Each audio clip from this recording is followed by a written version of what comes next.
The Nazis wanted to breed a certain human. These people want to breed a certain human. It's modern day eugenics. And we have the Vatican involved in this craziness, in this sickness.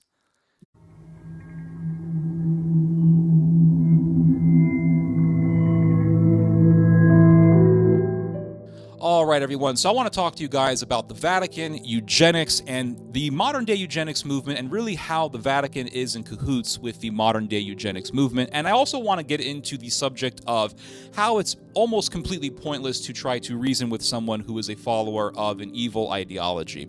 So let's get right into this. So last night I was watching some videos, and I found a video of a guy by the name of Jamie Metzl doing an interview for Salve Regina University. Now, if you couldn't tell by the title, Salve Regina University is a Catholic university, and Jamie Metzl is a modern-day eugenist. And so you would think this Catholic university doing this interview is going to confront Metzl. The interviewer is going to try to expose Metzl, challenge Metzl, but that doesn't happen at all. And in fact, this Catholic university gives this eugenist a platform from which to spew his evil ideology. And so Jamie Metzl, in this interview with a Catholic University Media Center, is talking about how because humans can now hack human DNA, that we have obtained a Promethean power. He talks about how nature was once attributed to the gods, but now we have this power that was once attributed to the gods. So in other words, we have now become the gods. And he is saying all of these things, talking about breeding human beings for certain traits such as intelligence. He is saying all of these things in an interview for a Catholic university. Play the clip. And all of life shares genetic code. It tells a different story, but it's made of the same building blocks of the A's and C's and T's and G's. And the essence of this genetics revolution, which builds on 150 years of scientific advance, is that all of a sudden our little species, this one little group of monkeys essentially who climbed down from the trees and stood up to peer over the grass, our one little species suddenly has the increasing ability to read, write, and hack the code of all of life, including our own. And it's this unbelievable power that for millennia we have attributed to our gods, the ability to change life, to change species, to build life from scratch, to confer something that feels like immortality. And it's an incredible godlike power. And we suddenly have it. And the question for us is, can we generate enough wisdom to use this incredibly Promethean power wisely? And that's the challenge of this moment. And so now we're going to have people from the moment of birth, or maybe even soon after conception, where your parents are going to know your child has an increased risk of getting type 2 diabetes or early onset familial Alzheimer's or anything. But then it's bigger than that, because we don't have a disease genome, we have a human genome. And so everything that has a genetic foundation, we're going to be able to increasingly predict, not in a binary way, a yes or no, but in a probabilistic way. And so what has a genetic foundation? Personality style, genetic component of IQ, height, all sorts of things. And so that's the second transformation, is we're going to have to shift the way we think about what a human is and how somebody becomes. Because if you are a parent and you know that your kid has a greater than average possibility of being fantastic at abstract math or physics or sprinting, you may want to have that information. And you may think differently about the different opportunities you provide to your children based on a sense of what they could be good at. It doesn't mean they will be or not. And then just very, very quickly, then the third application will be the fundamental transformation, not just in the way that we make babies, and we're going to take conception outside of the human and increasingly conceive through in vitro and use embryo selection, but also in changing the nature of the babies we make. First through embryo selection of in vitro embryos, deciding which to implant, and then through the application of gene editing tools like CRISPR, but better than CRISPR, to make a small number of changes to pre-implanted embryos. And so you think to yourself, if covering up for pedophiles for decades wasn't bad enough, the Vatican is now involved in the modern day eugenics movement. So the Catholic Church has further demonstrated how much of an evil institution it actually is. For decades, the Catholic Church covered up for pedophile priests. The Catholic Church is still covering up for sexual predator priests. I know this for a fact. I've seen this in real time. I knew this. I knew a priest by the name of Robert L. Kinsel who was trying to cover up for a Catholic pedophile priest by the name of Robert Herdlicka. I knew another Catholic priest by the name of Father Christopher Phillips, and Father Christopher Phillips for years was covering up for a pedophile who was a deacon in the Catholic Church that he served in. This deacon was Deacon Orr, and Deacon Orr was a pedophile. There was another priest that I knew. His name was Monsignor Michael Yarbrough. He was a sexual predator, and he was preying on me.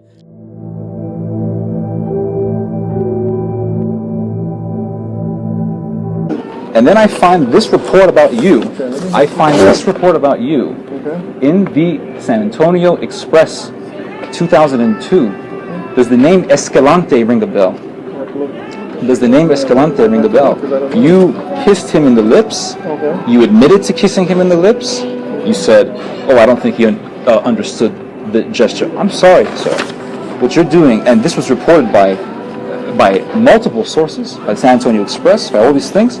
And then there was an investigation on you by Julia Villegas Phelps here saying, Monsignor Michael Yarbrough, pastor at St. Matthew's Parish where you worked at, admitted to kissing an emotionally unstable teenager in the lips. You are a pervert and you are a deceiver. You say devils don't exist? I'm looking at one. I'm looking at one. Now I know where the devils who possessed those pigs, now I know where they went. I'm looking at one right now. And he was looking at me like one of his victims. I mean, it was sick. And so the Catholic Church has been covering up for these deviants, for these criminals, for these sexual predators. The Catholic Church has covered up for pedophiles. And this criminal activity, this criminal enterprise, has been going on for decades. For decades. And so the Catholic Church has demonstrated that it is indeed a sinister, demonic, diabolical, evil, dark organization. It's filled with criminals. It's filled with criminality. And the Vatican has yet again... I got to drink some tea for this one, guys. Mint tea for a cold winter's evening. It's a beautiful evening, by the way. Nice and cold, dark, chilly. The days are short. The sun goes down faster. I just love this. It just gives me this warm Christmas feeling. I just want to sit down and watch a good horror movie at 4 a.m. Oh, I just love it. This is so great. Anyway, the Catholic Church has further demonstrated that it is indeed an evil institution.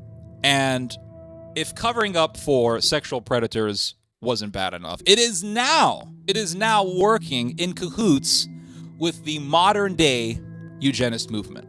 And here they are. So now if you are a hardcore follower of the Vatican, or if you are a Catholic apologist, I get a sense as to what you're going to say as a response. You're going to say, well, Ted, you can't connect the Vatican with Salve Regina University. This is simply the work of Salve Regina University, not the Vatican. Well, in this interview with Salve Regina University, Metzel says that he was invited by the Vatican to speak at a Vatican conference to speak with cardinals and other Vatican officials. Let's unpack some of that. There in the West, there are all sorts of ethical issues associated with. In the Catholic tradition especially, right, with the fertilization of eggs, right, and when does human life begin, right, and what are the ethical boundaries, yeah, associated with that? I mean, this is what you're describing seems to me to be the end of natural selection. Well, let me address both of those things. Yeah. So I was in the Vatican about a month ago, meeting with cardinals and bishops and others talking about exactly this issue. And it's really, really difficult. The way we typically resolve these big thorny issues is through politics. Yes. Right? Are we even engaged in this debate in a meaningful way No. in the United States or anywhere else for that matter? The answer is no, but some places are better than others. In the United States, we can't even hardly have the debate because once it feels like the abortion debate, Right. just as you talked about the embryos, everybody jumps behind the barricades. And I looked into this, and it gets worse. It gets worse because not only was he invited to speak at a Vatican conference in 2020, he was invited to speak for the Vatican a second time. So not once was he invited to speak for a Vatican conference, but twice. Once in 2020 and again in 2021. And in 2020, he was requested by the Vatican to write a paper for the Vatican, a paper on genetic engineering, modern day eugenics, everyone. And in this paper, you can read it for free online. You can read the whole thing on the internet. I'll show you guys an excerpt here. In this paper, he talks about breeding humans to have higher IQs. Yeah. This is something straight out of a wet dream of Adolf Hitler. Adolf Hitler wanted to genetically engineer what he considered to be the ideal human being, and that's why they had all these demonic Nazi scientists who were obsessed with genetics. And Hitler and the Nazis did not have the technology that we have right now. And so with the technology that we have right now, we have all these eugenists pushing for this utopia that they have in their warped, sick heads, in which human beings will not be born, but farmed like fruits, like vegetables, farmed and bred in a lab, bred through this process of embryo selection to have certain traits that the adults want. They want the kid to have certain traits. I want a genius kid. I want an athletic kid. I want a kid who can run really fast. I want a kid who can be a linebacker. I want a kid who can be an NFL star. I want a kid who's going to be in the NBA. I want a kid who's going to be good at golf. I want a kid who's going to be a genius, who's going to be a nuclear physicist. I want a kid who's going to be the next, I don't know, the next Friedrich Nietzsche or some crazy stuff like that. I mean, these people are sick. The Nazis wanted to breed a certain human. These people want to breed a certain human. It's modern day eugenics. And we have the Vatican involved in this craziness, in this sickness. So when I first started talking about this in this video, I brought up Salve Regina University. And if that's all I had, then the chances of me doing this video would have been a lot smaller. But when I found out that the Vatican is involved with this guy, that changed everything. I said, okay, I got to do a video about this. I got to talk about this. And I think one day I'm just going to sit down and write a whole essay or maybe 2 or 3 essays on this topic because it's a rabbit hole, everyone. It really is. And when you take that red pill, you can't go back. And once you see certain things, you can't unsee them. So if you're in the Vatican, if you're in that Catholic world and you start seeing weird stuff like, I don't know, covering up for sexual predators, and I've seen this myself, you can't unsee it. When I found out about Robert L. Kinsel, this priest, and I found out that he was covering up for, or trying to cover up for, a Catholic pedophile priest by the name of Robert Herdlicka. When I found out that a priest that I knew by the name of Christopher Phillips was for years covering up for a pedophile deacon by the name of Deacon Orr, for years.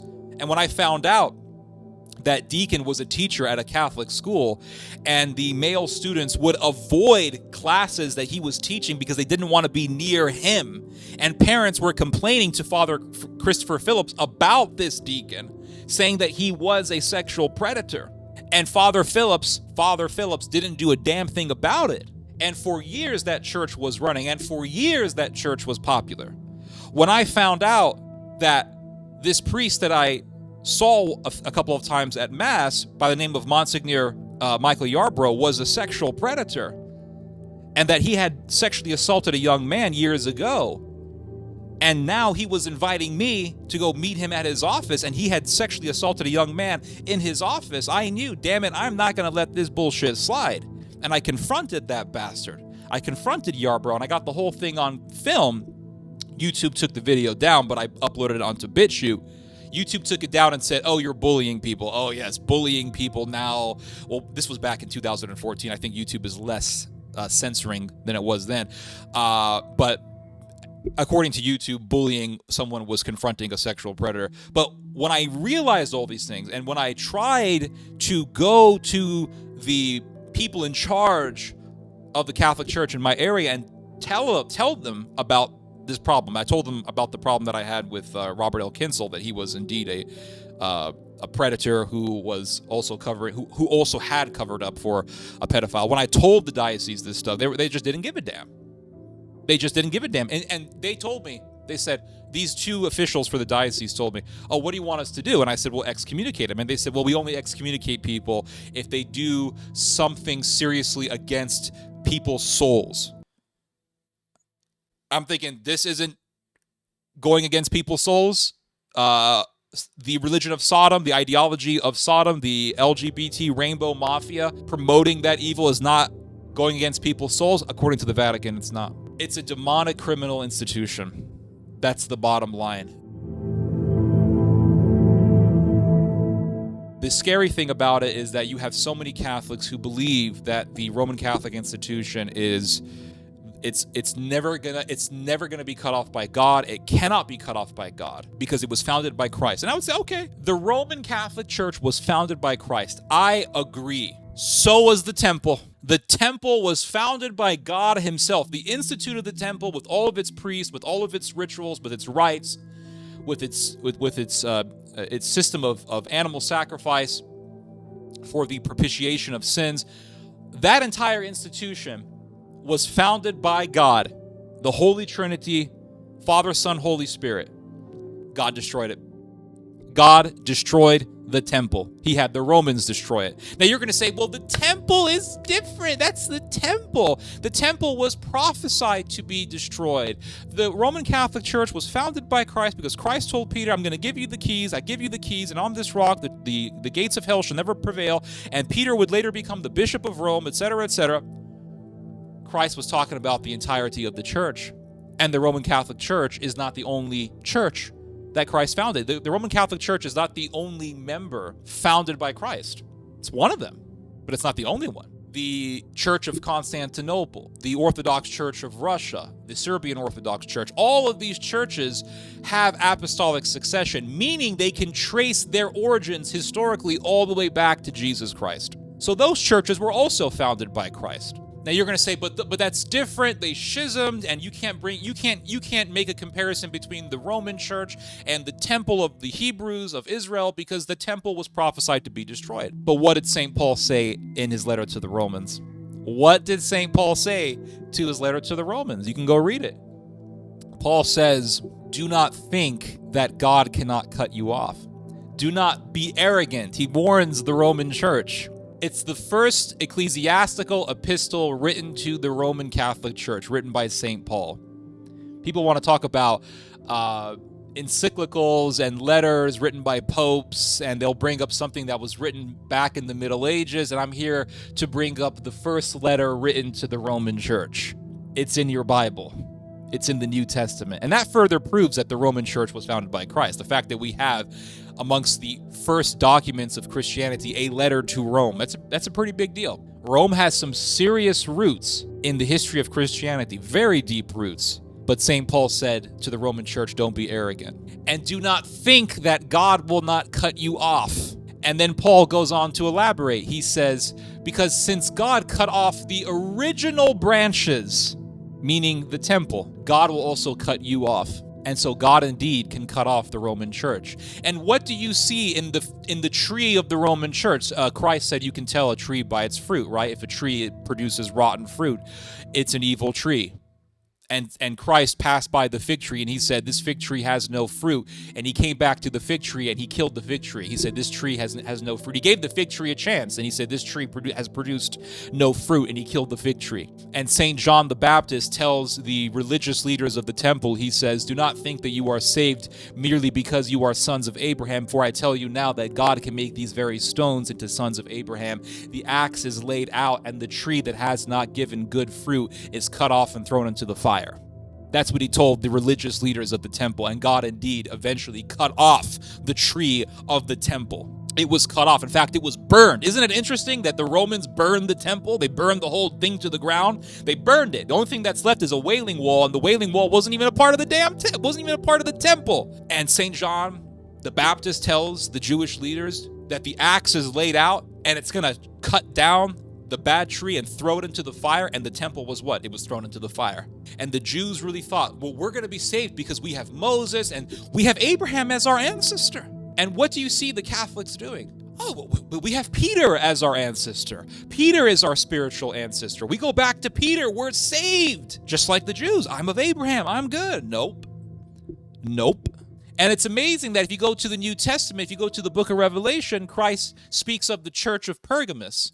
And he says, Pergamos, thou art the seed of Satan. And he is cursing a church. He is condemning a church. Well, that church could have been traced back to Christ. But here you have Christ condemning a church that he founded. Just like he condemned the institution of Israel, which he also founded. God is a poet. God is an artist. And if you look at a really good poem, or if you look at a really good lyrical poem, what's one thing that you notice? There's a pattern in the poem, right? The poem begins a certain way and it ends in a similar fashion. So you'll see a nice group of verses, a nice set of poetic lines, and then in the end of the poem, it usually, or a really good poem, will somehow end in a way that connects with the first group of lines. So it ends in a similar way that it begins. He begins an institution, and you think, okay, wow, this is amazing. God has created this institution. And then in the story of this institution, it becomes corrupt. The people become corrupt. The whole institution becomes corrupt. And God believes in free will, so he allows it. He'll give them the warning signs. He'll try to correct them, but he allows them to go their own way. Because as Christ says, we should not throw our pearls before swine. We should not tell people the truth when we know for a fact that they're going to reject the truth. It's like the old saying, you can bring a horse to the water, but you can't make him drink. And so the temple begins as this wonderful institution founded by God, and it ends still as this temple that was founded by God, but it ends with what? Destruction. God is a poet. He's an artist.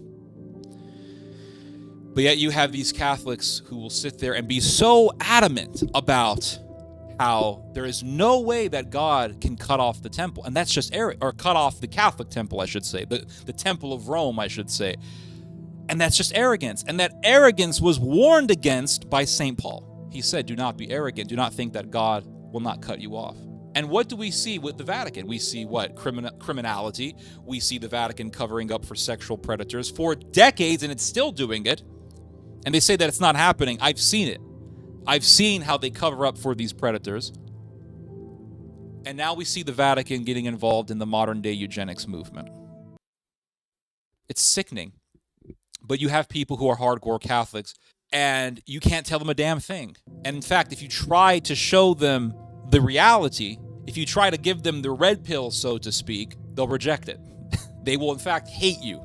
I got into a debate not too long ago with a Catholic seminarian. And this Catholic seminarian was very adamant about how we should follow the Pope and how God will not cut off the Roman Church, etc., etc. And I brought up Alexander VI, and he knew about this stuff. Pope Alexander VI, a very evil and wicked pope back in the Renaissance era. The Renaissance era was not an era of it wasn't. People have this idea, this romantic view of the Renaissance era. It was an era of beautiful art, and there was some very beautiful art in the Renaissance era. Don't get me wrong. It was an era of beautiful music, and that's also true. It was an era of poetry, but it was also an era of wickedness and evil and just twistedness. There was a lot of bizarre stuff back in the Renaissance period, and the church was very, very bizarre.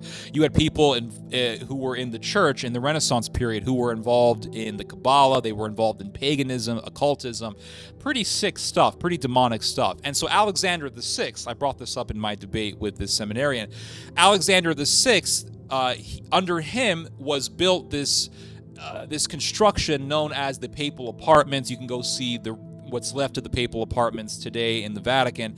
And on the ceiling of the Papal Apartments, you will see all this pagan artwork. And the pagan artwork is connected with papal power. So already the Vatican was getting involved in paganism in the Renaissance period. People think, oh, all this corruption goes back to the 1960s in the time of Vatican II and all that stuff. The reality is that this insanity has been going on for centuries. And so Alexander VI, he has all of this pagan artwork drawn up on the ceiling of the Papal Apartments. And on the ceiling of the Papal Apartments, you will see the Egyptian god Apis depicted. A golden bull is depicted. Now, in the Bible, what do we see in the book of Exodus? The children of Israel are saying, Moses has been gone for so many days. Oh my God, this guy's not coming back.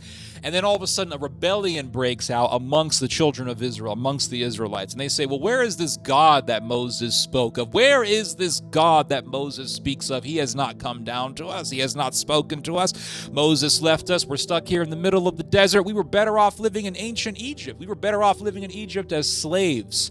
And what was going on in Egypt? They were worshiping what? They were worshiping the golden calf. They were worshiping the golden bull god Apis. Now, why did the ancient Egyptians follow this god? Because the Pharaoh was believed to be a human incarnation of really several deities, but one of which was Apis. They would connect Pharaoh with Apis, and they would make Pharaoh synonymous with a golden bull, or just a bull, or even a golden calf.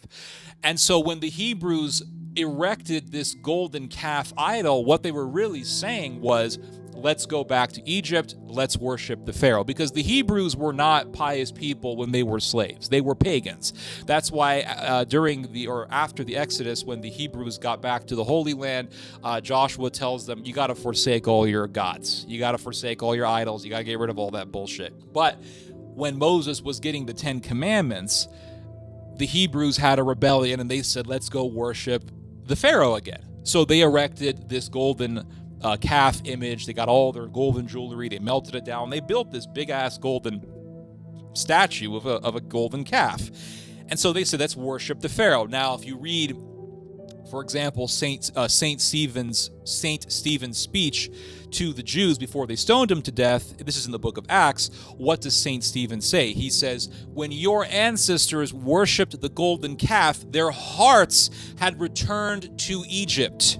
So they were returning back to Egyptian paganism. So here you have, in the Renaissance period, Pope Alexander VI, and what is he drawing on the ceiling? The golden bull god Apis. And then, adjacent to Apis, he has his family coat of arms depicted on the ceiling. So you have the golden god, the golden bull god Apis, and then you also have Pope Alexander VI's coat of arms. And what was Alexander VI trying to say? He was trying to say that my family power, my familial power, is connected with this ancient Egyptian bull god. In other words, I am Apis. I'm the Egyptian god. And what does St. John say about Jerusalem? In the book of Revelation, he says, here you have the city of Jerusalem where our Lord was crucified, which is now Sodom and Egypt. What is Sodom? Homosexuality. What is Egypt? Paganism. And so St. Stephen, before he gets stoned to death by the Jews, he tells the Jews, your ancestors worshipped the golden calf and their hearts returned to Egypt. And what has the Vatican been doing? The Vatican has been partaking in what? The Vatican has been in bed with whom? Sodom and Egypt. Sodom and Egypt right there. So you could say, well, the Vatican is like Jerusalem. Well, Jerusalem is called Sodom and Egypt in the book of Revelation. And here we have the Vatican being what? Sodom and Egypt. Paganism and homosexuality, covering up for sexual predators, covering up for pedophiles, covering up for all this criminality, and also partaking in paganism. And that's why you have Pope Francis saying that Hinduism is a path to God. Yes.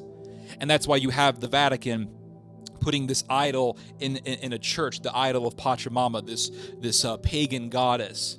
And it has it right there. And then you have the Catholics who come out and say, oh, no, Pachamama, that's the Virgin Mary. And so what they're doing is they're making a syncretistic religion of Christianity with paganism. Sodom and Egypt right there. But you can tell all these things to the Catholics until you're blue in the face. Most of them are not going to listen to you. They're going to reject what you have to say, and they're going to hate you because you are saying what you are saying. That's the bottom line. They're going to hate you because you're saying what you are saying. And so to try to reason with people, most of the time, and this is not just with Catholics, this is with anyone who follows an evil institution or follows and subscribes to an evil ideology.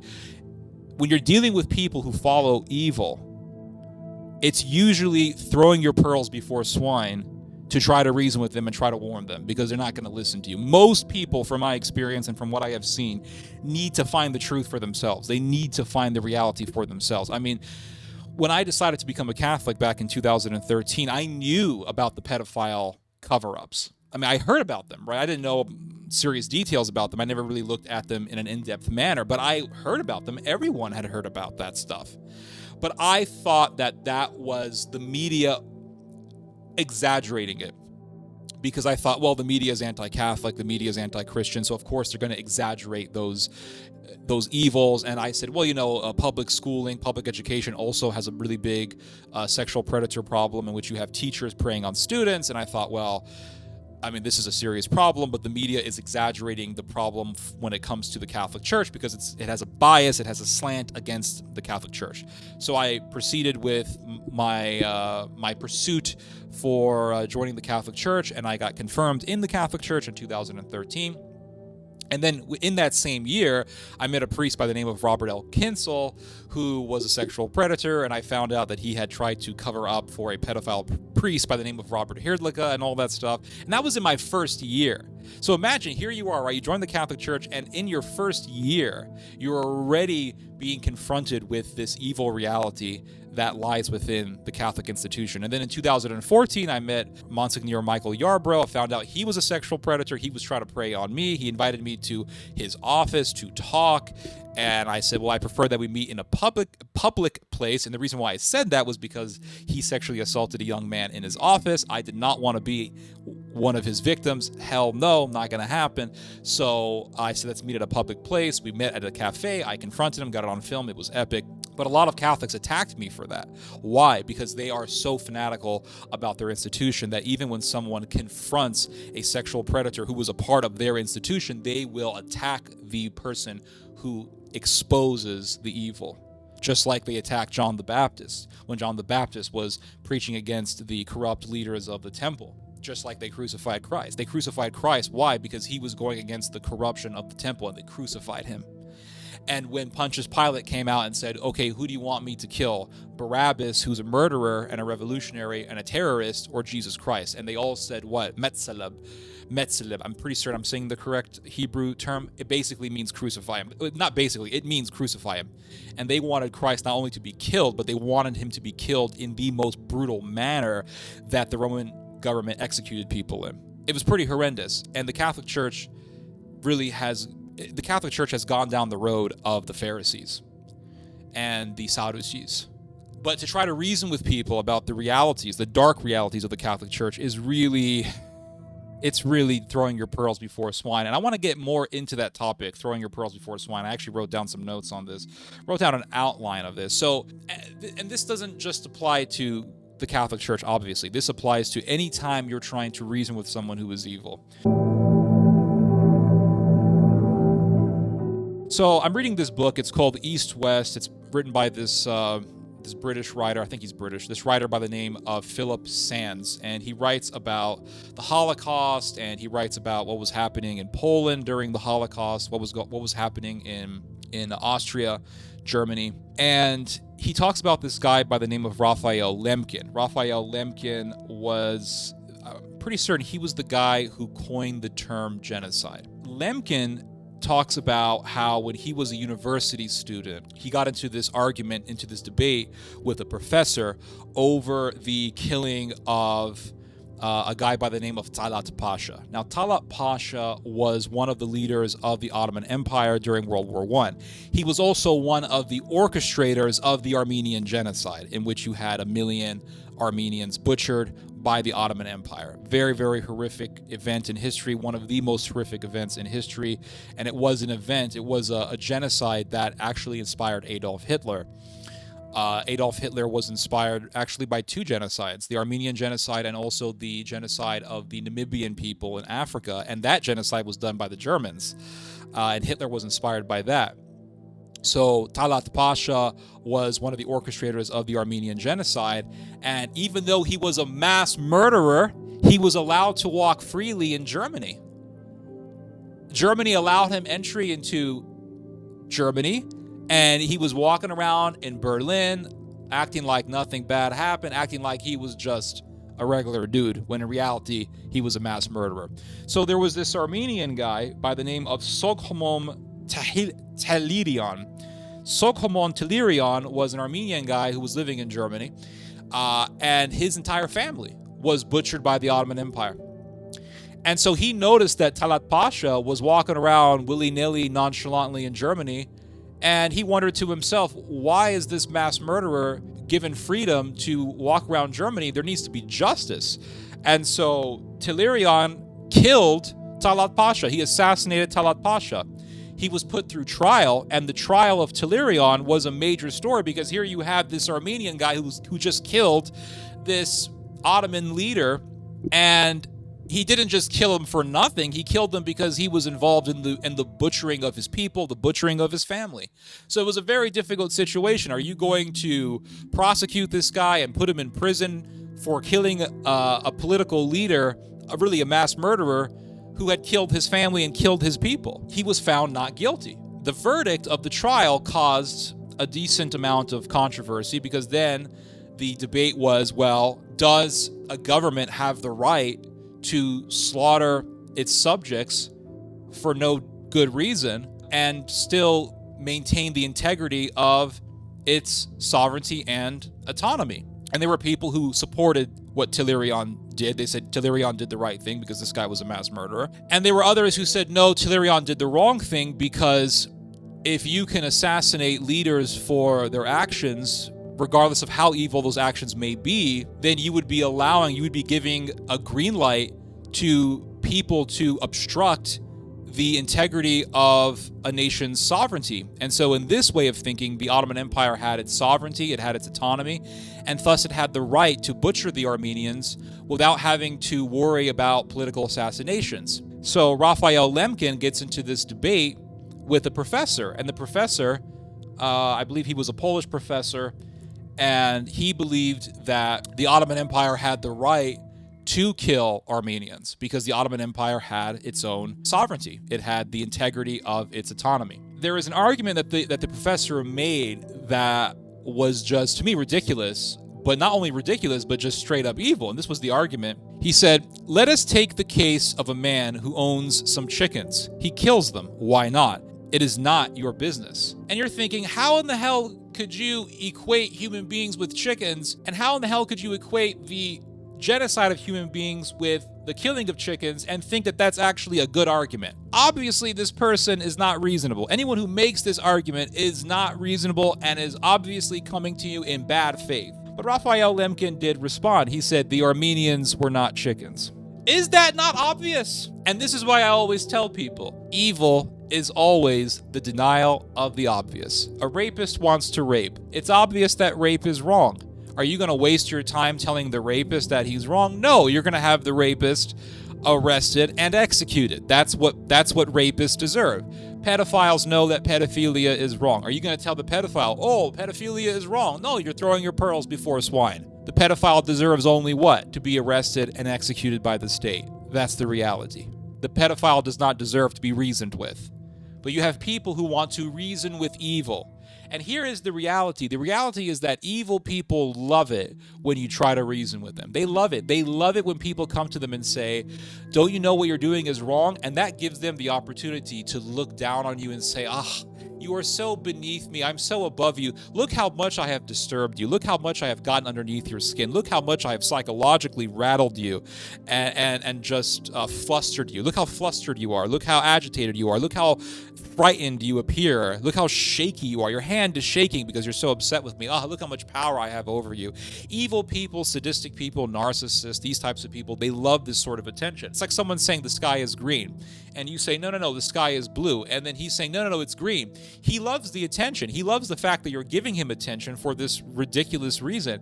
It's ridiculous to try to reason with someone about something that is so obvious. And there's a story that I can tell you guys. This is a story that I heard in my own personal life. I had a teacher who was a psychology teacher, great psychology teacher.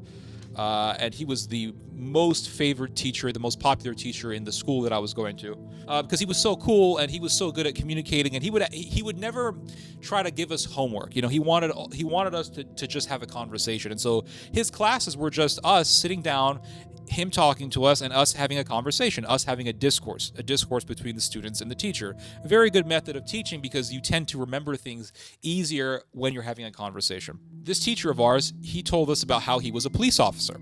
And he talked to us about this experience that he had as an officer in which he got a call about a murder. And so he went to this house and there was the husband. The husband was a sinister individual and he had a very sinister face.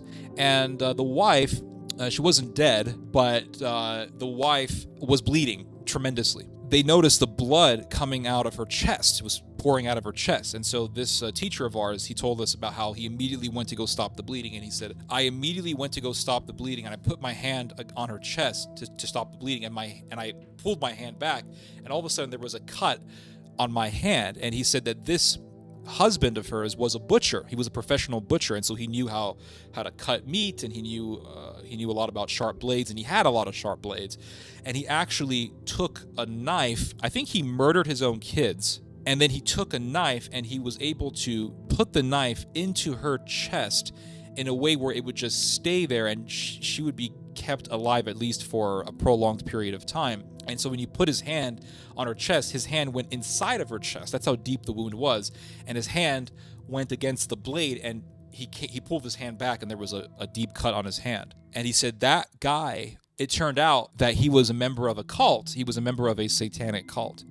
And part of this satanic cult was to kill your family. And that's what he did. He eventually went to prison. Obviously, he said that one day this satanic murderer was in the prison library. And this teacher of ours, he said that he was in the library and he saw this murderer and they started having a conversation. And he said that this murderer looked up to him, and because I think he was a short guy, so he looked up to him and he had this evil smirk on his face. And he looked at our teacher and he said, "You don't like me, do you?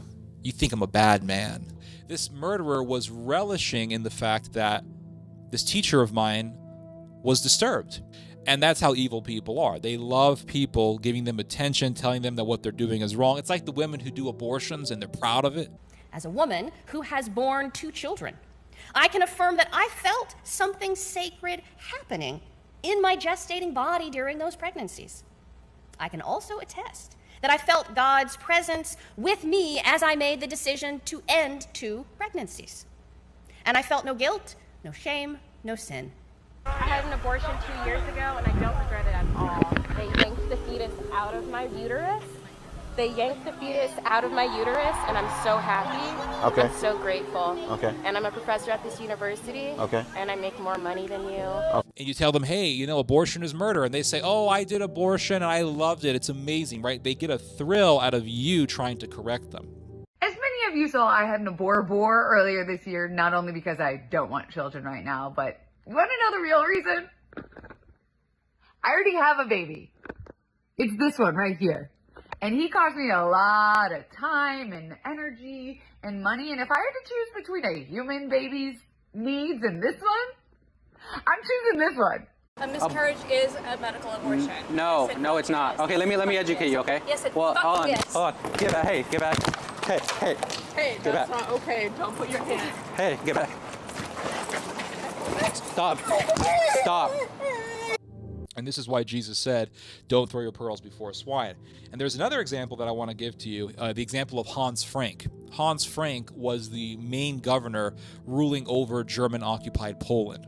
While he was running Poland, of course, he was orchestrating the genocide of who? The Jewish people and the Polish people. Millions of Jews and Poles were butchered in German-occupied Poland. And while this was happening, while the Germans were butchering and they were persecuting Jews and Polish people, the New York Times published an article about Hans Frank, the main governor running German-occupied Poland. And the article published by the New York Times talked about how the Polish government in exile made up a list known as the Unholy Ten. Now, just to give you guys some more details, the Polish government in exile was the Polish government in Britain, and the reason why it was in Britain was because the Germans pushed it out. That's why it's called the government in exile. So the Polish government in exile made up a list called the Unholy Ten, and the list consisted of the worst Nazi leaders running German-occupied Poland. And number one at the list was Hans Frank. He was number one. Basically, the Poles were saying this guy is the worst. And Hans Frank read the article, and he didn't sit there saying, oh, look, they're calling me a war criminal. Look how terrible this is. No, he actually had a meeting with his Nazi companions, laughing about it, saying, this is amazing. This is great. I am now the number one worst war criminal in Poland. Isn't this funny? Isn't this great? And he got a thrill out of it. He got a thrill out of it. That's how evil people are. And I want to give you guys one last example of this. I'm going to give you guys the example of a Greek peasant by the name of Kapnias. So the Greek economist, Yanis Varoufakis, who was once the Greek finance minister years and years ago, he writes in his book about how he made a trip to this area of Greece, this rural area of Greece years ago, and he stayed in this area, and there was a peasant that he had met named Kapnias. And Kapnias told Yanis Varoufakis about how much he hated the British and how during World War II, the British were in his area and how much he hated them. And he talks about how when he was living during World War II, his landlord was a friend of the British and he was actually collaborating with the British. And he hated this. He hated his landlord, so he hated the British. So the Germans came along and they were looking for Greek collaborators, and he became one of them. And he recounts to Yanis Varoufakis about how the Nazis recruited him. And he calls the Nazis his white angels. And he says, my white angels helped me out. And he gives Yanis Varoufakis a copy of Mein Kampf. So Yanis Varoufakis, being a Greek guy who was a child during the Greek Civil War, he was very disturbed by this because he knew about the atrocities that the Germans committed in Greece. And he tried to reason with Kapnias. And he talks about how he tried to reason with Kapnias and how he told Kapnias about the atrocities committed by the Nazis in Greece. And Kapnias didn't sit there and say, oh, you know what, Mr. Varoufakis, you're right. No, he tells Varoufakis this quote, and Varoufakis provides this in his book. Real men eliminate those who stand in their way and thus survive. So here we have a Darwinistic perspective. And if they die through their death, they accept their unfitness to live. This is more Darwinism. My white angels, the Nazis, were above God. So here we have Darwinism and anti-Christianity, and he is saying that the Nazis were above God because they had this power over life and death. Isn't that what these eugenists today are speaking? Isn't that how they're talking? Is that all of a sudden our little species suddenly has the increasing ability to read, write, and hack the code of all of life, including our own. And it's this unbelievable power that for millennia we have attributed to our gods, the ability to change life, to change species, to build life from scratch, to confer something that feels like immortality. And it's an incredible godlike power Isn't that what this Jamie Metzel lunatic is saying when he's speaking for this Catholic University Media Center? He is saying that now that we have the power to hack DNA, that we now have the Promethean power. We have Promethean power, and how at one point in time the power of nature was attributed to the gods, but now we hold that power. We are the gods because we can now hack human DNA. We can now do embryo selection and choose which embryo is deserving to be born and which embryo is not. We can choose and say this embryo is going to be more intelligent than the others, so this embryo deserves to be born more. And so this Capnius, this Nazi peasant, goes on to say, unlike the Italians, the British, or our own mob, they did not hesitate to use any means. No wincing, no fear, no passion, no love, no hatred. You had to see it. You had to see them with your own eyes. They were magnificent. And the reason why I'm telling you guys this is not just to show you how evil Nazis are, but also I want to tell you about Varoufakis' reaction to this. So as he's telling Varoufakis this stuff, as he is glorying and as he is going on and on about the wonders of the Nazis and how awesome they were, Varoufakis is visually very disturbed by this. And Varoufakis takes note that Capnius recognized that Varoufakis was disturbed by this, and he relished in Varoufakis being flustered. He relished in the fact that Varoufakis was disturbed by his words, and he loved it. And this is the nature of evil people. It is almost always impossible to really reason with someone who is evil. And it is almost always the case that when you try to reason with an evil person, you are throwing your pearls before swine. Because you have to understand the mind of the wicked.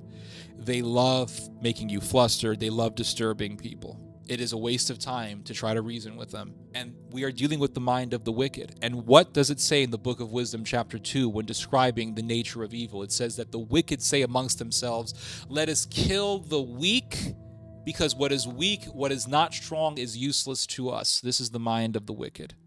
The evil are always trying to take advantage of the weak. The wicked are always trying to find excuses to kill those who they deem useless and weak. And that is social Darwinism, and that is what's being pushed. It's being pushed by the powers that be. It's being pushed by the elites, and that's why the European Union's most prestigious scientific institution is the Max Planck Institution. And what is the Max Planck Institution a part of? It's part of the Zagreb Brain Storage Center, where they keep the brains of aborted fetuses for human experimentation. And the Max Planck Institute is interested in what? Experimenting on embryos, and it's interested in human intelligence being inherited in human DNA. It's all about eugenics. And that's what this Jamie Metzel guy is preaching, eugenics. And the Vatican is now in bed with the world of social Darwinism, because the Vatican is not part of God. It is not of God. It is of the flock of Satan. Anyway, you guys just heard some theology. God bless.